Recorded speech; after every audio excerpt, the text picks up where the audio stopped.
জানিয়ে দিলেন ফাতাকরা ফাতাখরুজা আনতাখরুজা ফাতাকরা আলান নাসি কুরআনা। দুনিয়ার মানুষ শুনে রেখে দাও, অচিরেই ওই জিনগুলো সবুজ সাগরের তলদেশ থেকে বের হয়ে এসে তোমাদেরকে কুরআন তেলাওয়াত করে শোনাবে।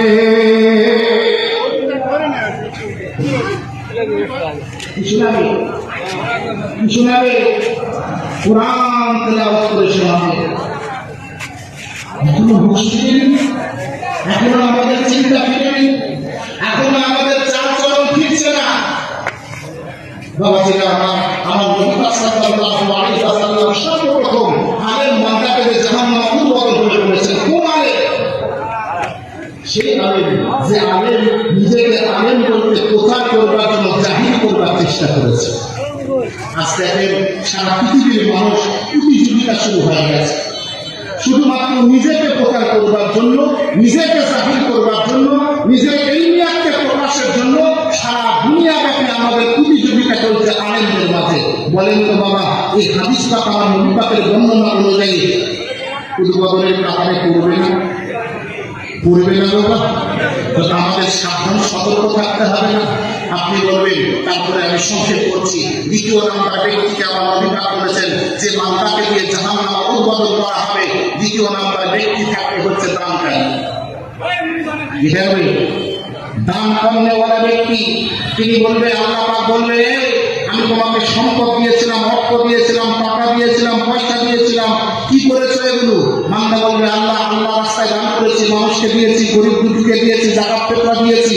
আল্লাহ পাক বলবে, না, তুই বেশি, বরং তোর নিয়ত ছিল তুই মানুষকে দেখিয়ে দেখিয়ে দান করবি। আছে না বাবা? যাকাত দেয়, যাকাত দেওয়ার সময় মাইকিং করে, দিবে একটা কাপড়, সেটা আবার মাইকিং করে দিচ্ছে, অমুক দিন অমুক জায়গায় জামাতের কাপড় দেওয়া হয়। শরীয়তকে এই নির্দেশনা দিয়েছে, এইভাবে যাকাত দিতে বলেছেন, আপনি কার কথা শুনে দিচ্ছেন? তৃতীয় বান্দার ব্যাপারে আমার নবী পাক মুহাম্মদ রাসূলুল্লাহ সাল্লাল্লাহু আলাইহি ওয়াসাল্লাম জানিয়ে দিলেন, তৃতীয় নাম্বার বান্দা হচ্ছে ওই বান্দা যে তার জীবনটাকে আমার আল্লাহর রাস্তায় উৎসর্গ করে শহীদ হয়ে গেছে, রক্ত মাখা শরীর নিয়ে হাসরের ময়দানে দাঁড়িয়ে যাবে। আমার আল্লাহ পাক বলবেন, বান্দা আমি তোমাকে শক্তি দিয়েছিলাম, সামর্থ্য দিয়েছিলাম, ক্ষমতা দিয়েছিলাম, তুমি এই শক্তি সামর্থ্য কোন কাজে লাগিয়েছো? বান্দা বলবে, আল্লাহ আমি আল্লাহর রাস্তায়, আপনার রাস্তায় জিহাদ করে আমার জীবনটাকে উৎসর্গ করেছি।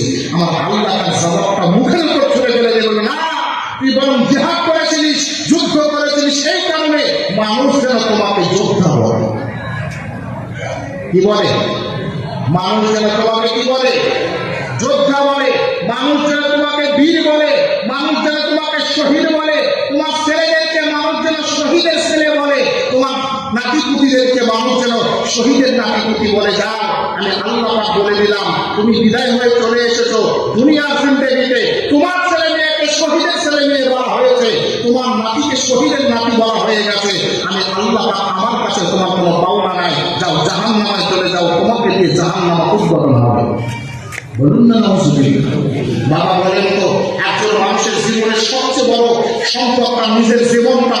এই নিজের জীবনটাও আল্লাহর রাস্তায় বিলিয়ে দিচ্ছে, কিন্তু ওই জীবনটাও আমার আল্লাহর দরবারে কবুল হচ্ছে না। কেন? কিসের কারণে? কিসের কারণে? জোরে বলেন, কিসের কারণে?